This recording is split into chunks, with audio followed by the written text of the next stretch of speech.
landing in London. To come and pay my last respects. It's the final stop on tour to remember the United Kingdom's late queen. Making a pitch.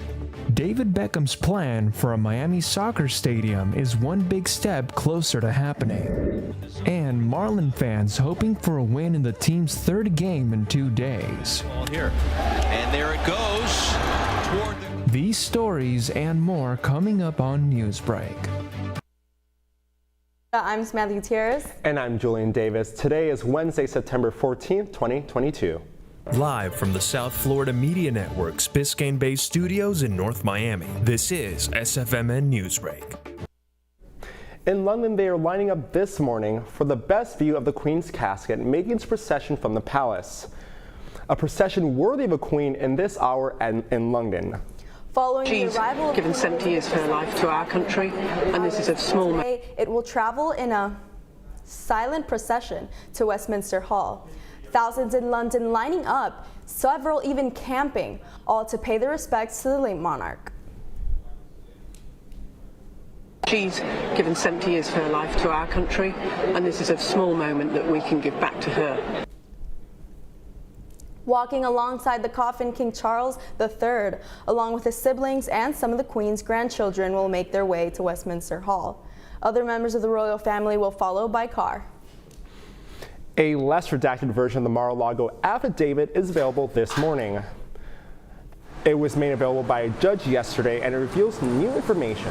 This version of the affidavit uncovers more details about the grand jury subpoena. It was previously said that the subpoena was served on June 24th. However, the filing reveals that the Trump Organization was actually ordered to turn over the files earlier this year. From Washington, D.C., the National Gallery of Art is returning with its after-hours event this fall with its late-night museum reception for those who can't visit the museum during regular business hours. Reporter Juliana Narvaez from our D.C. Bureau is in Washington this morning. National Gallery Nights returns to D.C., bringing lively multisensory themed programs on the second Thursday of September, October, and November. The National Gallery of Arts comes to life with many activities such as live musical performances, art making, and pop-up exhibits. This is the first year since COVID-19 the museum brings back this event. Well, I like that it has a lot of variety of paintings, especially since we can get really close to them, and also really vibe with the fact that there's so many people here. It's just you discovering the museum and all that. The National Gallery Night kicked off their fall comeback last Thursday with their homecoming-themed event and will continue in October with an ode to Halloween in their trick-or-treat themed night, and again in September with their Americana-themed program. I didn't expect it to look this way. All the art is very modern, and I was expecting, more picture frames type of vibe, but it's been very interesting. Although admission is always free, guests must register for the event 1 week in advance. However, a limited number of passes are available on the morning of each program. Being a long-standing crowd favorite DC event, tickets sell out quickly, bringing in immense crowds ready to immerse themselves in the museum experience. From Washington, D.C. for the South Florida Media Network, this is Juliana Narvaez. Controversy in the Magic City this morning, an issue involving Miami's Virginia Key Beach, drawing prospectors to yesterday's City Hall meeting. The network's Leanne Abatar-Bush was there. A plan that lies amidst controversy is up for discussion today. We are here at the Miami City Hall for a meeting that will discuss the closure of Virginia Key Park as well as the housing of underprivileged homeless individuals inside Virginia Key Park. Community-controlled cooperative housing project in Liberty City. Signs, banners, and posters were carried high at this rally in front of Miami City Hall expressing opposition to a plan that would affect Virginia Key. During public discussions, a lot of people had the chance to voice their opinions about the historic and environmental impact of shutting down the Virginia Key Outdoor Center. This is a plan that's debased of any kind of ethical or compassionate care when it comes to the houseless. It's objectifying them as a problem instead of viewing them as people.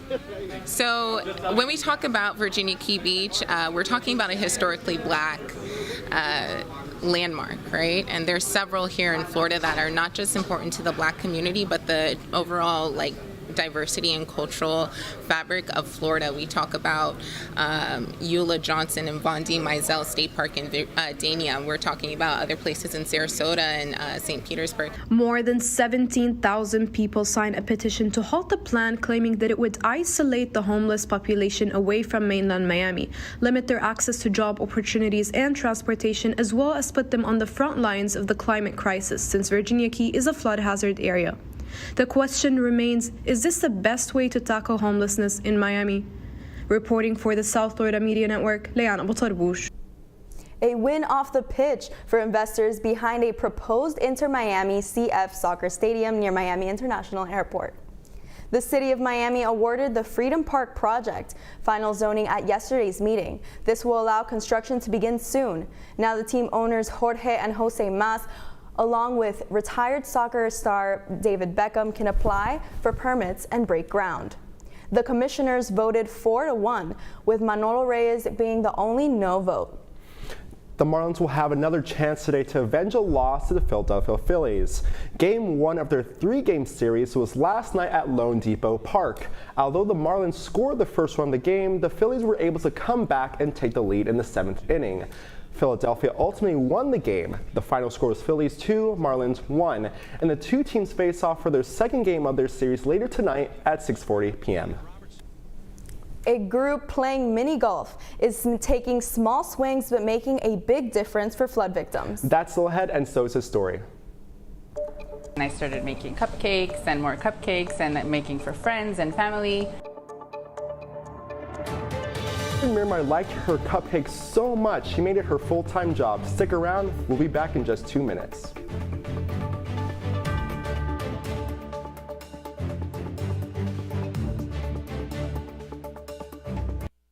If a natural disaster shows up at your doorstep, you can't just turn it away. That's why it's important to prepare for emergencies before they show up.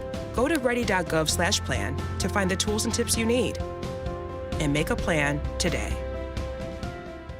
Jordan knows he shouldn't eat this entire bowl of nachos, but tonight he's earned that right. Because a few hours ago in the middle of happy hour, he recognized a sign. Not from the gods or a bolt of lightning, but from a double heart, a kissy face, and a fourth ha in ha ha ha. That's when Jordan knew he was buzzed. So when it was time to go, he got a ride home instead of driving.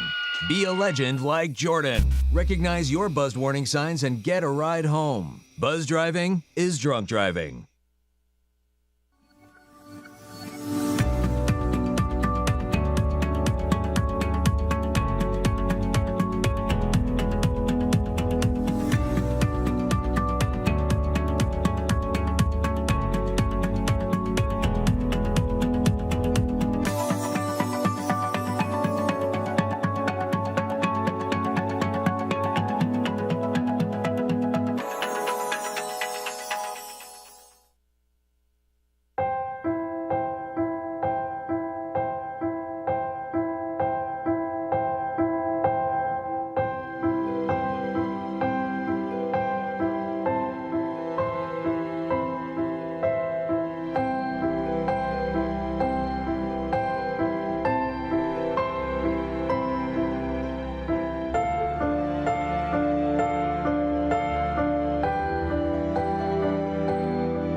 A Broward County woman turning her small cakes into big dreams.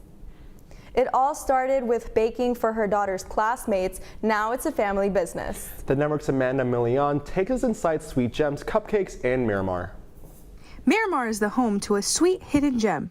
Jessica Castro, a mother, a former freelance graphic designer, and now owner of Sweet Gem Cupcakes, turned her hobby of baking into a lifestyle. When my daughters were babies, once they got into preschool, as they were babies, got to 3 or 4 years old, I started baking for them to take to school all the time.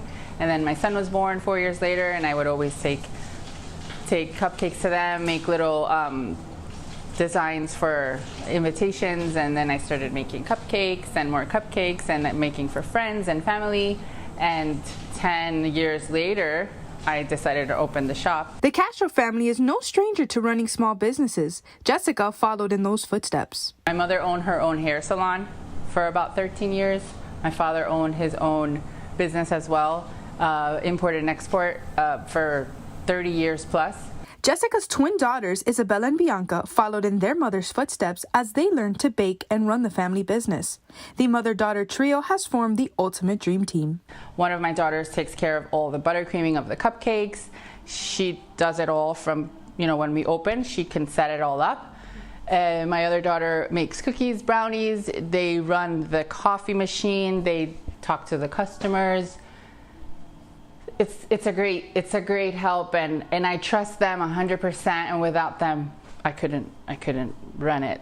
Sweet Gem prides itself on their gourmet treats, which are baked daily.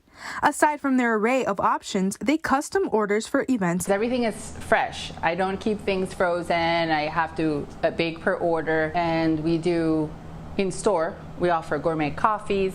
We have brownies, cookies, croissants, the croissant sandwiches for breakfast. If you need to crave your sweet tooth, head down to Sweet Gem. They got your back. This is Amanda Milian, South Florida Media Network. A new Guinness World Record is in the books this morning, and it is for a good cause.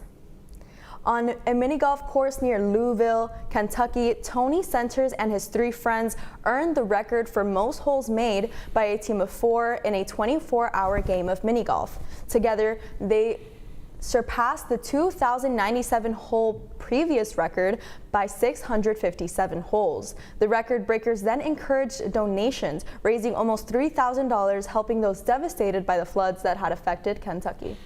That's all the time we have for Newsbreak. I'm Julian Davis. I'm Samantha Gutierrez. Get more news anytime at sfmn.fiu.edu.